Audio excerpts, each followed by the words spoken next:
Welcome, welcome, and it's that time of the week again. It's the Ort Jet Business Show. I'm your host, David Zidel, and we're going to talk business.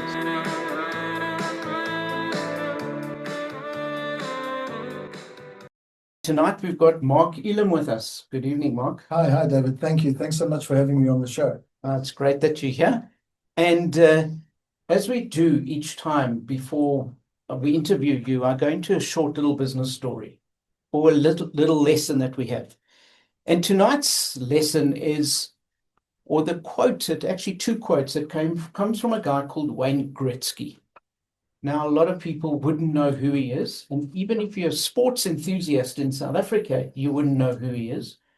But in North America, you definitely know who he is. And he's an ice hockey champion. And he said, skate to where the puck is going, not where it's been. And what he's saying by that is you need to anticipate what the future is and go to where the future is going to be, not where you're coming from. And the other quote he said, and I think this will lead to a lot of what Mark's going to be talking about tonight, you miss 100% of the shots that you never take. So if you take a shot and you don't get it, you've missed. But if you don't take it, then you've definitely missed. So you're guaranteeing of missing it by not trying. And one other quote is from Paul Graham, who said, build something that 100 people love and not something that 1 million people kind of like. And it's about find what people really want and then build it for them. So those are the kind of lessons, and maybe you can feed into that. So Mark is with us today, and he's a man who's lived more than one lifetime's worth of business stories. And he's done it with grit, he's done it with generosity, and a little bit of unpredictability. Mark made Aliyah not once but twice. And both times he returned to South Africa with a suitcase full of experiences and an empty wallet. So he had to start over again a couple of times. And then the one time when he came back, he launched, and I think it's called Maxim Car Hire. Was it called Maxim Car Hire? Maximum Car Hire was in 2014, yeah. And then another one where you, in the optics game, is it called? Correct. It's called IE Optics. IE Optics. And it's his own optic business. And also in Israel, he helped out, and when, you know that saying, when life throws you lemons, you make lemonade. He used fruit that was going off and helped people who didn't have food. And he'll go into that discussion with you, helping to feed a whole lot of communities. In 2023, he opened the Jewish Communities restaurant in Johannesburg. And he believes that the key to business is giving people what they really want. And more important, not to be afraid to take a chance. And you're going to talk about the different chances that you've taken. Correct. For Mark, fear isn't something that holds you back. In fact, it's something that drives you forward. I think just before the break, Kathy was asking me who's coming on, and I mentioned this a little bit to her. When I looked on your social media, onto Mark's social media feed, you feed people, but there was nothing on the feed itself. It's the first time I've seen where it says, nothing to see for now. The only thing I could work out from that is that you got 6 kids. And as you said, you're not afraid to take risks. And this is what I want to talk about tonight. So Mark joins us tonight to talk about resilience, about risk, and the remarkable and different road that he's walked, not once, but twice. So Mark, welcome. Thanks so much, David. I mean, I don't even know if you've realized how much you've actually said in those few words. Just a couple of comments on that one saying that you said in terms of that hockey player, and this could be possibly the first tip, is that if I had to give one tip to anyone who's in business, not someone who's starting a business, someone who's in business, is pattern recognition. Notice if something is working, notice if it's not working. So many of us get caught up in a certain goal and we don't have the ability to say, hang on, this is not working for me. And that guy, when you mentioned that statement, he explains exactly that, the ability to look forward, look into the future, and recognize patterns. And that happens before they come, because once they're there, everybody's into it. So that was the first comment. So just before you get further on, Yeah. it's interesting because last week's show, I spoke about what Anthony Robbins said. Yes. And he says, recognize patterns, first of all, Right. what you're just saying. He said, then use the patterns. And then the third thing he said is now create your own pattern. Wow, that's amazing. Yeah. So it's building on Right. exactly what you're saying. Yeah. So that was just the first comment. The second comment I wanted to say was that we all have basically our own. This is a business show, but we all have our own definition of success, obviously. For some people, it might be becoming a rabbi. For some people, it might be having the perfect family because they didn't come from a family.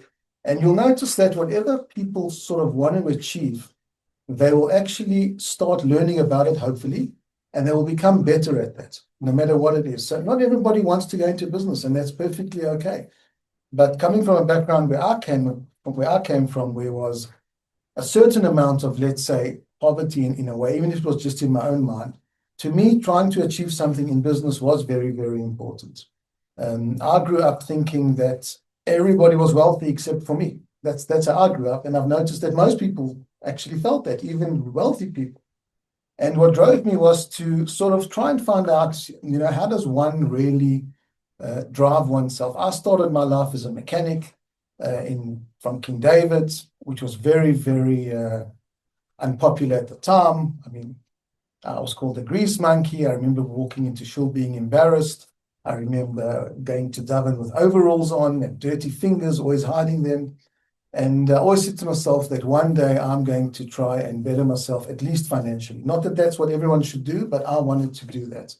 And basically, I started studying it. How do you become successful? You sort of study success. Now, again, I'm not saying I'm very successful, but in my mind, I'm quite successful. And I think that's the most important. And we live in a world today where even people who are not successful, they try to show that they're successful. So there's an image I'm thinking of that I saw of an apple that is half eaten. And to the outside world, it looks like this perfect apple. But from behind the apple, the angle you're looking at, it's half eaten. So it's only half an apple. And a lot of people try and use social media to portray themselves as completely successful when they themselves feel like they're not. And for me, it looks, the fact that I didn't see anything on Facebook or LinkedIn, to me, it says, well, you're not trying to portray that. But it's interesting to hear that you feel that you're successful. And in fact, that's the most important person you need to try and impress is yourself. Correct. So you're 100% correct. To me, my real success came when I got married to my wife. I got 7 kids. So you were almost right with it. I'm out of the loop. I would have had more if I wasn't 55, but I got 7 kids. And to me, that's my success. Now, because I feel myself as successful, not financially, I feel that I'm a success. I'm not afraid to try and test things because even if I fail, my blueprint is one of success. I'm happily married, thank God, with 7 kids, who in my mind are all angels, all gems, all the best kids. I say the second best kids in the world because I'm unbiased. And because I feel that I'm successful, my state of mind is one that is successful. I really don't mind failing. I mean, when I came to South Africa, for example, on that, you discussed it on the second time, I think that's now 11 years ago, we were known, I had 6 kids at the time, we were known as the family who walked their kids to school because I didn't even have a car. I stayed at my mother-in-law. She was kind enough to put me up in a 3-bedroom apartment in Richmond Gardens. She lived in the main bedroom. I lived with my wife and me in another room, and then we had 6 kids in a 3rd room. And even there, I was very, very happy. But what happened was that we were known as the family who walked their kids to school. And we used to walk the kids to school. And that's basically the background I was coming from at the age of 45. It wasn't like I was 20 and making a comeback. I was quite old already. I was 45 years of age. So how do you go from, first of all, having that self-perception of yourself that your idea of yourself isn't linked to your business success. Whether you succeed or fail is irrelevant to how you feel about yourself. How did you build that resilience? So I'll tell you what actually happened to me. I don't want to speak too much about it, but I was in the very, very, and I say fortunate position that at the age of 35, I had what people suspected was a transient ischemic attack. It's called a TIA, which is actually a stroke or mini stroke that doesn't leave any long-term effects. And coming from that state of mind where people said, well, I thought, right, I've had a stroke, my kids are all young, I'm not going to make it because I really thought I'm about to pass on. And that blueprint of I'm lucky that I'm alive. So every day you look at as if it's a gift for you. I wouldn't say every day, but when I'm faced with a challenge, I remind myself of where I was 15 years ago. So not every day, but often, yes, very often. Take us back. I'm going to unpack a little bit of this, but just take us back to the sequence of events of your whole life, from being a mechanic, as you said, right, through to going to Israel, losing your money or not, or coming back with nothing in your wallet. How did you start again? And you did that twice. So what happened was I opened a car rental business when I came back to South Africa for the first time. All I had was a blue Mazda. I remember it. It was my brother and myself. And what we did was we had no money. We were staying in Berea, in 101, can't remember the exact address, in Berea. And we literally had no money for food, which will bring me later to the soup kitchen. And what we did was, I said, you know what, to my brother, I said, let's rent out this car. I had a friend, his name was David. He was immigrating to America. I said, let's rent him this car and he'll give us 50 Rand a day and we can sort of buy food with this money. And we started a business called Maximum Car Hire. In those days, you could get finance. My gran had 6 cars. I had 6 cars. My grandfather had a few cars. It was easy to get finance, unlike today, which is more challenging. And we basically built that from 1 car to 118 cars, by which time I decided, I got married, that I wanted to go and live in Israel. A lot of people who are successful in business say, well, we went from 1 car to 100 cars as if it's nothing. That's massive. I want to unpack that, but we need to go to an ad break first, and we'll do that when we get back. Welcome back. You're listening to the Ort Jet Business Show. I'm David Zidel, and we're talking to Mark Eilim. Mark, just going back to your story. So you said you came back, you had nothing but a car, right, and you decided to rent the car out. And then you said, and then we had 100 cars. How do you go from 1 car to 100 cars? Just take us through, if you can remember, what was the process and your feeling with that, and etc. Like, so it's funny you mentioned that, because I haven't thought of it for a long time, but I actually use that motto till today in my new companies. And the motto is very, very simple. 1 is good, 2 is better. Otherwise, the first one wasn't so good. And I use that all the time because I sell optical frames, and people say to me, what's the minimum amount that we have to buy if you want to get into this range? And I say the minimum amount, unfortunately, is 1. And they laugh at me. I say, because if I'm giving you 1, that's a good deal. 2 is going to be a better deal. Otherwise, the first one is not such a great deal. And that's how I went from 1 to 118 cars. And I tell you something I learned in those years is that it's not a question of resources that you have. It's really not. It's easy to say after the fact. It's a question of resourcefulness. How resourceful are you? Like I'm saying to you, I was able to get finance in my name. I was able to get finance in my brother's name, in my aunt's name. We had friends that we said, look, can we get finance in your names? And to this day, if you're creative enough, you will find a way to do it if you're an entrepreneur. Not everyone is and not everyone should be. But if you are, I mean, you listen to all the stories, you read the people's life stories, they all had these financial challenges, all of them. And yet somehow they were able to overcome them. So you start with 1 car, and then you develop, and eventually through resourcefulness, you get the resources, right, and you manage to develop it. But there are 2 sides to business. The one side is having the product, but the other one is getting the customer. How did you get the customer for the product? Okay, so just before even that, I wanted to say that most people that I've spoken to or that I help, they have this notion that success and failure is this one big decision. That day I came back to Israel or I came back to South Africa, that's the day I was successful. And that day I went out and met this person, that's the day my business collapsed. The reality is that it's not one big decision. It's consistently and continuously trying to make the right decisions, not every time you will. And when you make that wrong decision, to as quickly as possible, again, that sensual acuity, that ability to see if it's working or not, change it and change it rapidly. And that's basically how we were able to build.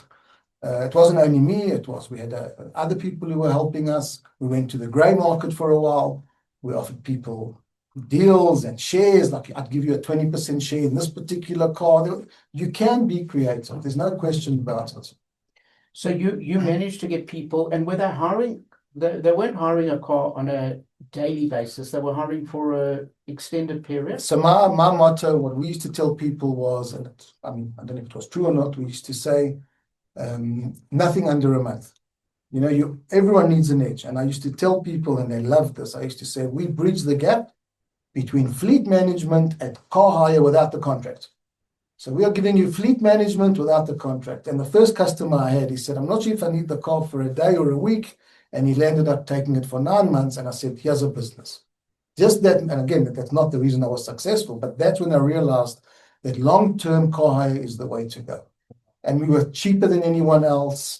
I remember it, we had going 25 years ago, we had a waiting list, and people used to phone me up and say, do you have a car to rent? I said, fully booked. I'll put you on my waiting list. And they used to say, well, what do I do in the meantime? I said, go to Avis, go to Eurocar, go to Crest Car Hire, and the second one comes in, I'll give you a call. And we literally had 20, 30 people on a waiting list because we were the cheapest. We offered 4,000 kilometers. No one did it. And if everyone did 4,000 kilometers, we would lose money. But that ability to look at something holistically, to say, hang on, out of these 50 or 60 cars, only 3 or 4 of these people are doing 4,000. Let's just offer it. No one's going to do it. And that's where the risk taking, it's management of risk. Because not that I'm a big risk taker, I try and manage risk in the best way possible. You started with that car hire business that gave you some finances, and then did you go back to Israel after that? Yes. So then I went back to Israel. I sold my shares. I was in Israel for about a week, and my mother said to me, who was living there, she said, you can't lounge around in my house, you better get a job. So I looked in the paper, and they were looking for a driver at an organization called Table to Table, and I got a job there as a driver for a couple of months. And then one day there was a guy, his name was Isaac Newrock, he had a flood, and all his pomelos were destroyed, and the CEO of the company said, Mark, go see if we can get it for the needy. This was a non-profit organization. And I went to him and I connected with him. This guy was a very, very wealthy person. He said, Mark, right, you're now in charge of the Leket program. I did that for a good 8 or 9 years, and it really did well. Basically won, not me personally, but the company, which was my actual project, won the presidential award in Israel in 2008, literally competing with 28,000 non-profits. And it didn't win it because of me. It won it because of the guy who was in charge of me. He was really a very successful businessman, astute, and I learned a lot of stuff from him and a lot of stuff from the people that I used to, because we used to go pick oranges, and we used to pick fruit. For many reasons, farmers choose not to pick their fruit. I can explain it, but the bottom line is they don't pick their fruit after a certain time. And I was very fortunate to mix and mingle with some of the richest people. In fact, Donald Trump was supposed to come once. He never came, but he sent his son. The president came. Anyone who's anybody used to come to this particular project, especially if they were from overseas. And I had the chance of standing with them and picking oranges for you. And I really gleaned a lot of successful information, because these were all donors. So in America, there are people who have these foundations, and they are so massive. They give $1 million donations. They don't just give it. They send people to scout out the nonprofits, and they try and see, who should we donate to? And we used to say to them, no, don't donate. Come see what we do. Come pick oranges. And you can imagine, as a Zionist, picking oranges in the state of Israel, and it's going to go to nonprofit. And I used to spend time with them, and I learned a lot from them. So you learned a lot from them, and you did a lot of good work for the company. What's it? You said table to table. Table to table. Yeah. But you didn't make money from that. No, I did. I was actually paid. Yeah, I made money from that. I was paid. I had a good salary. Yeah, I was a paid employee. It's actually one of the tips about nonprofits is that we all view nonprofits as something not to pay people. In fact, if you hire the best, like any other business, you will do better. And this is what this guy, Joe Gittler, did. He hired the best in each industry. He would headhunt people from high-tech companies and put them in his firm, etc. And he really, I mean, today it's one of the leading non-profits in Israel, without a doubt. And so you're doing well, you're getting presidential awards. Why come back? Well, I never got the presidential award. Why come back? Because at the end of the day, you know what? When you're an entrepreneur, having a job is a jail sentence, no matter how good it is. I got bored of being in the papers. I was once on the 8 o'clock news even. And now you're on Haifa. Yeah, but when you're an entrepreneur, if you're an entrepreneur by nature and you can't develop that ability, it's like a jail sentence. And again, we all have our own definition of success. So that wasn't my definition of success, really. To be this great guy and to be in the non-profit world and get all that wasn't my definition. My definition to me was to have the freedom to decide, what do I do today? I want to get to go to work, not have to go to work. And that's what drove me to be an entrepreneur. And so you came back to South Africa, and just fill us in with what you did work-wise, but also you opened up a restaurant for those that couldn't afford food. So what happened in Israel was that I went with a bit of money. I was working at this table to table, but slowly but surely I was watching my net asset value deteriorate. Even though it was considered a good salary in Israeli terms, slowly but surely I was watching my net asset value deteriorate. And at some point I had to make this decision to come back to South Africa. I came back to South Africa, I opened up this optical company, which I'm doing till today. And about 2 years ago actually, I was speaking to Rabbi Eckhaus, and he said to me that, it's amazing, he's getting all these calls, and it's not about people who can't afford medical aid and they can't afford school fees, they literally can't afford food. I said, Rabbi, it's one of the easiest things to manage a soup kitchen. And we call it the Jewish Community Restaurant. I said, it's very, very simple. I've got a lot of experience. In Israel, we were an umbrella organization. We actually helped thousands of nonprofits. We didn't distribute food directly to the needy. One of the jobs I had was to decide, do we give you assistance or don't we? So I learned how to analyze nonprofits. And I said to him, it's really simple. If you follow these simple rules, it'll work. And then, of course, we spoke to 1 or 2 donors. There was one guy who came to me, he said, it'll never work in South Africa. I remember it clearly.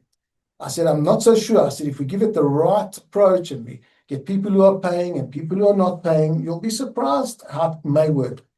And he said to me, if you get 50 people, I will subsidize that entire soup kitchen. And about 4 months later, I won't mention his name, I said, can you please come? We've got 50 people here. And he didn't subsidize it, but he does give it. He's our biggest donor. And that was in 2023? Yes, I think it was August 2023. And is it still operating today? I'm still operating today. We're getting over 100 people a day, between 75 and 100. And people who come to eat can either pay if they can, or if they can't, then it's a free That's correct. I would say that 95% of the people don't pay. And if they do, they start off paying, but quite very, very soon into the experience, they realize that they don't feel embarrassed, they don't feel ashamed. And there are people there who you actually wouldn't know. We've got this like paying area where you go in there and it's as if you're paying. It's like elections in Israel, where I got the idea from. You don't know who you're voting for. You don't know who's paying or not. And we've even done away with that because people are not embarrassed and it's very accountable. And another thing we provided this particular restaurant is a social interaction. What we don't realize with people who are underprivileged, call it, is they're very lonely. They're really isolated. You don't realize how much money you may spend on entertainment, on going out. Just going to the shops and back doesn't cross their mind because they just don't have the money. And if they do, it's for the first 2 weeks of the month. And they come there and they're socially interactive. And it's almost like I sit there sometimes with a guy and I just love listening to the conversations because they're amazing. They are really, really amazing. And we've got all types of people there. There's one guy there, he won the lottery 20 years ago, a couple of million. And another person there who once had like 100 workers. One thing I've learned about life is that you just don't know where you can end up. It's not like, oh, well, if you take Atzora, if you take so many organizations, the CSO, you think, well, I need this for myself. I want to give a donation. I need this for myself. When it comes to a soup kitchen, you never quite think you'll ever really need it. We all might need an ambulance, God forbid. If not me, my mother, my uncle, my aunt. But no one's going to need food. And we sort of, I wouldn't say we ostracized them, but I've learned so much from that soup kitchen. And often I just sit there and I just like, where should I sit today? What movie do I want to watch? Because it's just so interesting listening to these people, and they love talking about their life. And it's, in the beginning, I thought they were, let's say, exaggerating, but I've come to learn that they're actually not. It's actually real. They're talking about real things, and they're real people and real experiences. And I'll be honest, I'm most comfortable there than anywhere else because it's real people. So if you've just tuned in and you're wondering who we're talking to Mark Eilim, who the only thing I can call is an entrepreneur of both for business and for social causes like you're talking about. Could Mark, maybe you don't know the answer to this question, but having listened to all these people, is there a pattern, as you mentioned, or a theme that comes through of how did people land up in a situation where they need to go to the soup kitchen rather than being able to afford it themselves? There is a theme, David, there is a theme that I've noticed, and it's what we discussed right in the beginning.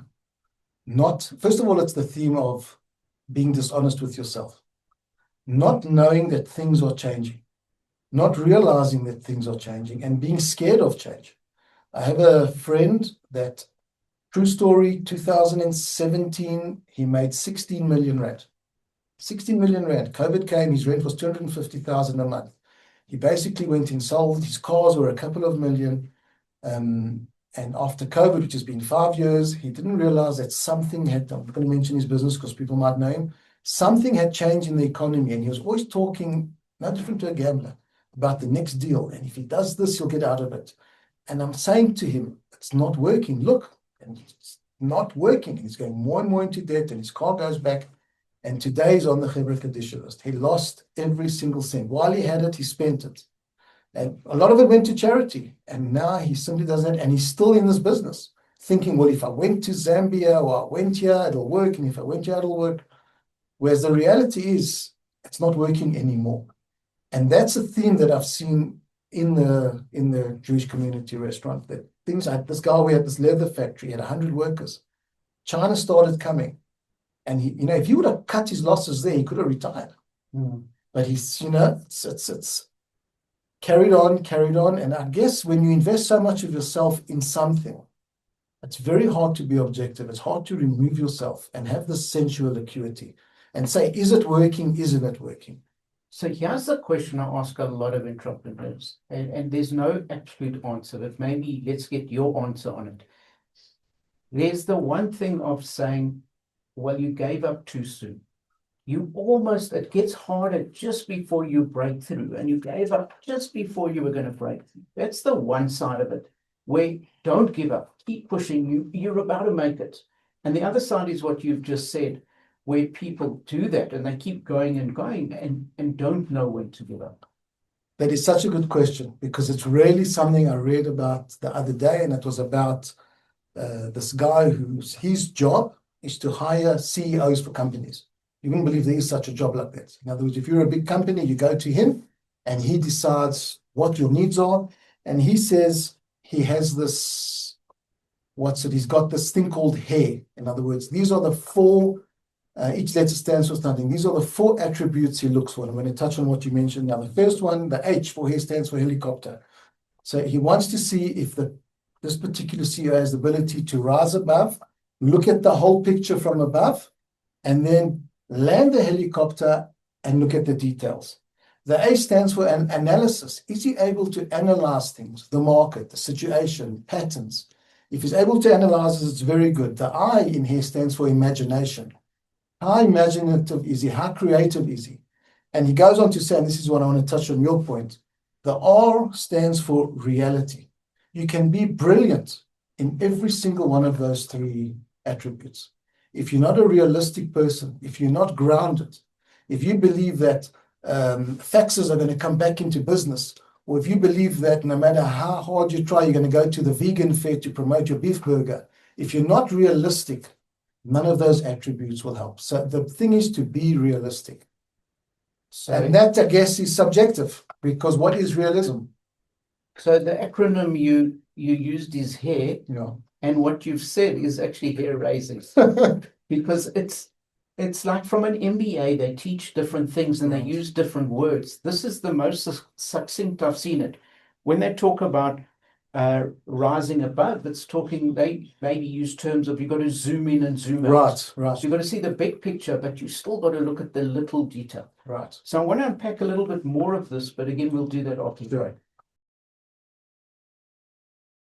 Welcome back. You're listening to the Ort Jet Business Show. I'm David Zidel, and I'm listening, and we're listening with enthusiasm to Mark Eilim, who's an entrepreneur of note.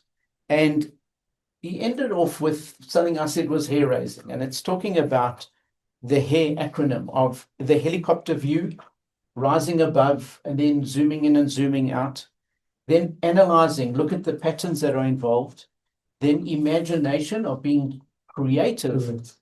but still being realistic. And each one of those is a skill.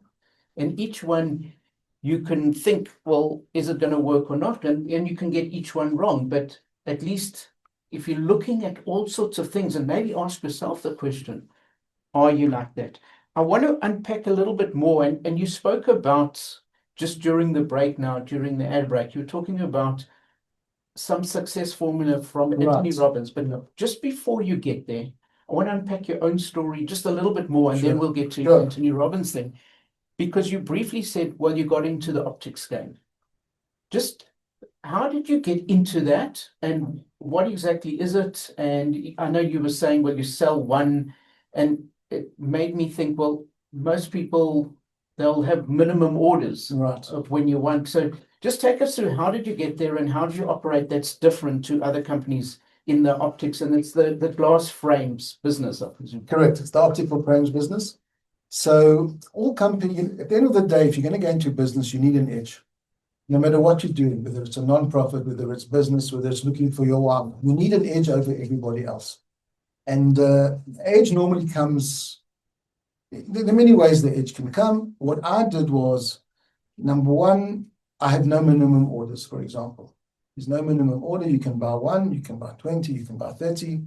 Another thing we do is called one-for-one swaps. So if you want to go and you sell to an optometrist 12 Ray-Bans and you're now not happy with those Ray-Bans, you can send them back, but you have to buy 24, 2-for-1. So we do one-for-one swaps. And there are all these type of little, call it the compound effect, little, because you don't know what speaks to the optometrist. It's very difficult to know exactly. He might be looking for, the important thing is to give them what they want. Some want payment terms, some want price. There's no point me coming to you and saying, you know what, you can pay me over 6 months when the guy's got thousands in the bank and he wants to pay COD and get a better deal. So you've got to know, you've got to sort of try and work out what does this particular person want. And this comes, by the way, through negotiation. And there are so many courses on this. And it is so easy to be a better negotiator that it's actually, they should teach this at school, in my opinion. They should actually teach you how to negotiate at school. And basically these small little compound deals and things that you see in the optometrist will make him want to buy from you as compared to someone else. The thing is to analyze him, and you've got to do it quickly. You've got 5-10 minutes, he's busy. And then, of course, it's relationships. People buy from people they like. It's a known fact. And of course, I mean, a company needs quite a few things. Number one is speed. I always, and this is purely PR. We do packing at night from about 8 to 10, even though I don't need to. But I say I'm the only company that has a night shift logistical program. Sounds lovely. It's one lady who packs a couple of, but they often thinks, wow, a night shift. I said, yeah, you'll get your frame tomorrow. So you need speed. You need to know how to offer them terms. You need to have service, of course. Service is built over time. And the better you are at these sort of things, I mean, take a look at Checker 60. That was so successful that Pick n Pay's got a problem. Even though they copied them, they're a bit too late. They're closing stores. And what did they do? They said, you'll get your groceries within 60 minutes. Simple idea, and it's speed. So you need speed, you need service, you need pricing, you need everything. So what I'm hearing you say with all of this of no minimum orders, the one-for-one swap, the speed, the terms, is really what you're saying with all of that is making it easy for someone to do business with you. You've summed it up. You've actually summed it up perfectly, and I'm going to use that myself when I see other people, taking away all the obstacles and making it very comfortable for them to do business with you. That's fantastic. And so when did you start the business? We started it 10 years ago. 10, 11 years ago when I came back to South Africa. And so you came back to South Africa. You still had a bit of money, or not much, not much. So how then do you start a?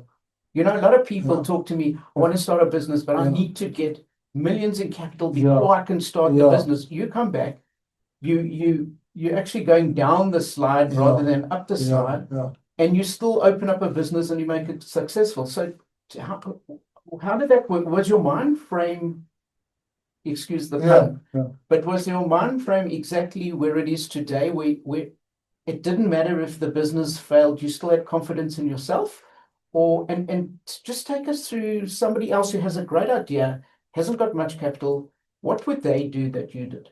Or what should they do? So that is a challenging question because, I mean, at the end of the day, you need a bit of muzzle as well. You need a bit of muzzle. But I tell you what I did, and this is very important, the ability to negotiate. If you're able to negotiate, you can get money, you can get terms from your suppliers. I mean, I had a thing with actually someone in Israel, and a massive company, the biggest optical company in Israel. They were going to go into the NASDAQ. And at some point, true story, they called me in. I used to go to Israel and come back. And I come in and there's 4 people in the room. And like, what's wrong? So this is the CEO. He wants to, the owner, not the CEO. He wants to know how you got $200,000 credit from us. We don't even know who you are. That's what they said to me. And I said, but you gave me this, you gave me this, you gave me that. And they made me sign a document. They made me sign a document that nothing is valid unless all 4 signatures are on this piece of paper. And that's the ability to negotiate. There are certain things you can do that you can negotiate. People will learn to like you. They will want to give you things. They will want to help you. And of course, you need a good name. You need to be honest, because at the end of the day, a friend of mine told me the other day, a good name travels far. A bad name travels far further. So if you've got a good name, you can get to it. And people want to do business with you. So this is their business. They are supplying frames. So even now, I just got a new brand now. And they don't know me. And I just got, like, instead of paying them COD, I got them to give me 90 days, to pay them over 90 days. And I showed them why it pays them to give it to me.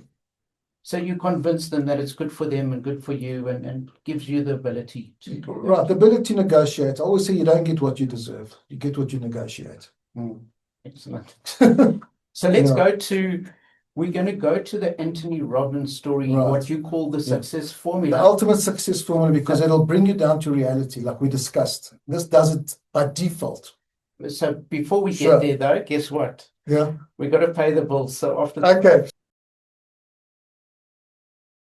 Welcome back. You're listening to the Ort Jet Business Show. I'm David Zidel, and we're listening to Mark Eilim, who's talking us through his business stories, but also how he used other people's things for success. So Mark, just before the break, you said we were going to talk about, and I think you called it the ultimate success formula. And it's not something you created. It's from Anthony Robbins. It's from Tony Robbins. From Tony Robbins. Okay. And why I mentioned that is because it's applicable to what we discussed earlier about being realistic, being practical. And he says it's a 4-stage process. Number 1, you've got to know the outcome, which is obvious. And by the way, it doesn't have to be applicable to business. You could say, I want to lose 30 kilos. You could say, I want to marry the woman of my dreams. You could say, I want to own a boat. So know the outcome. Simple. Number 2, take action. Any action you want. It doesn't matter how small. Take action.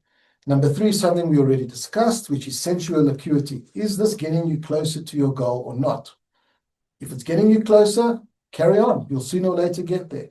And number 4, which is the reality part, if it's not getting you closer, change what you do.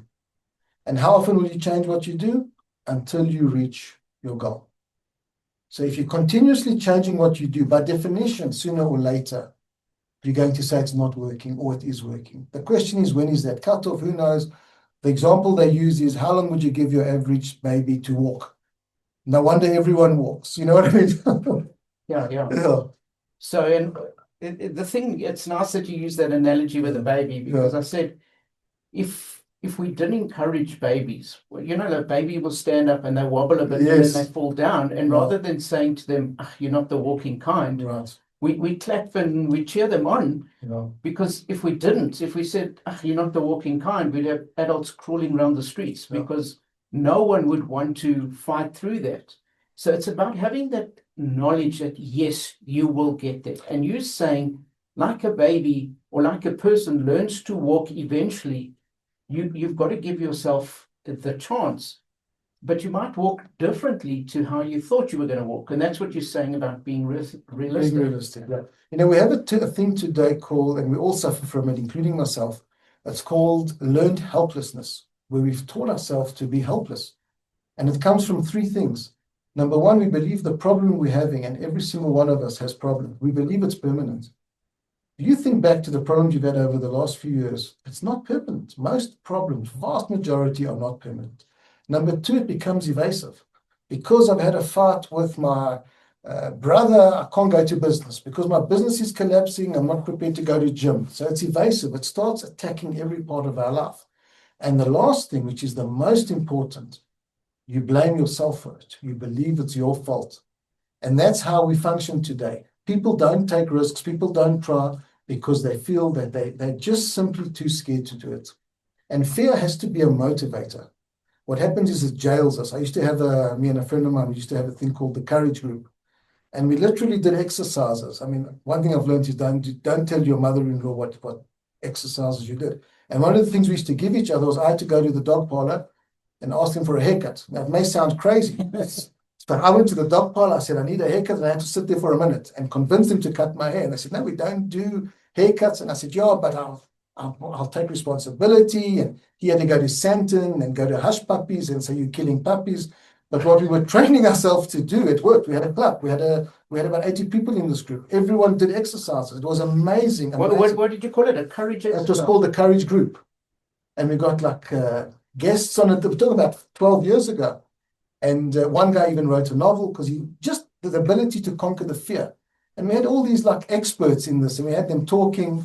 And basically what happened was that, I even demonstrated to my kids. I said, I'm going to go in here and I'm going to ask them for a cake. It's a hardware store. And I can do it like nothing. And they like laugh at me. They don't know where to put themselves. And that's it. We have this fear of failure. And we've got to conquer that fear because you learn nothing from success. The only thing you learn from is failure. And that is so clear to me. And ask anybody who's achieved something, they will tell you the ability to learn comes from success. Because anyone who's from failure, anyone who succeeds off the cuff is just giving you his winning lottery numbers. It's just luck. You learn from failure, not to repeat mistakes. And you talk about the lottery, and that's just luck. Yeah.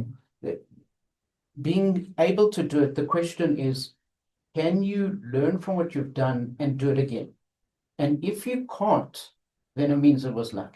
If you learn from it, then you've gained some kind of skill. And the lottery is, well, some people say you can learn from doing it. But so I love this concept of the courage group. Yeah, it was a group, and I mean, to this day, there are people who I'm friendly with from it. Was it something that you started, or you just joined? A friend of mine, I used to come from Israel here, and my friend started it, and we joined, and we spoke about it, we studied it, we did visualization techniques. For example, we learned the fear of failure. We would do things that we knew wouldn't work. That was the whole purpose. Like my son once came to me and I said, Abishai, you've got to learn to fail. You've got to learn to fail. So I said, the one guy wanted him to open a take-a-lot account. I said, tell the guy 25,000 Rand, try and get him to pay you. You're not going to succeed. And we learn to link. I've taught all my kids this. Link, not pain, but pleasure to failure. Failure is your friend. It'll teach you about yourself. Obviously, you've got to be realistic. Don't be a mashugana, but by definition, you'll be realistic. No one's going to say, take your life savings and put it on red, and I'm a courage person. That's not what we're talking about. We're talking about practical, real solutions. And most people, out of the fear of failure, will do absolutely nothing. And last thing, I always say that I invent this, but ships are safe in the harbor. Yeah. But that's not what they were created for. And we've got to be out there. We've got to be taking risks. We've got to be learning. And at the end of the day, we've got to realize that at the end of the day, Hashem is in charge, and he's your partner, the real partner, and he'll guide you, and he won't give you something you can't handle. But most of the fears we have are self-imposed. So I want to give you a challenge. I want to start this courage group again, and I want to do it with you. All right. And I want to ask the people listening on the show, you can you can contact High FM and send us a message if you want to be part of that. And we'll start it again. I think I've never heard of this Really? before. Okay. I think it is incredible. Yeah. And I think that would make a difference in people's lives. And I've had the concept of, it's like you, Really? of Yeah. trying to fail at one stage. Yeah. And I had to stop because I was failing too much. Right. It was like it became everywhere. Yeah. But that's fantastic. Yeah. And I want to try that again. Okay, great. So, Mark, I've just got the message from Craig, who kind of says it's time to wrap up. And I always Okay. think, Thanks, wow, Craig. I can't believe it. But I just want to go through some of the things that you mentioned. You said, first of all, pattern recognition. It's important to see what is happening so you can look down the line. Don't link you to your business success. In other words, even if, and it's what we're talking Yes. about now, even if you're failing, it doesn't make you a failure. So don't link those two things together. And for you, it was the fact that you felt you were lucky to be alive. So every day is a bonus, really. Correct. That's the key. That's, for me, that's amazing. And then the hair-raising stuff was the helicopter view, looking up, zooming down, being able to do both. Analyze, look at the patterns and analyze where is it going so that you can be ahead of it. Then be creative through your imagination, but always, always be realistic in what you're doing. I think there's a lot more than what I can say, but you said, first of all, know what the outcome is, know what the goal is. Then once you know what that is, take action. Look every day, are you getting closer to that? And finally, see where you're at and then make those little changes so that you get closer and closer. Correct. So Mark, wow, this has been amazing. Thank you for joining us today. I'm David Zidel. This is Mark Eilim, and this has been the Ort Jet Business Show. Thank you.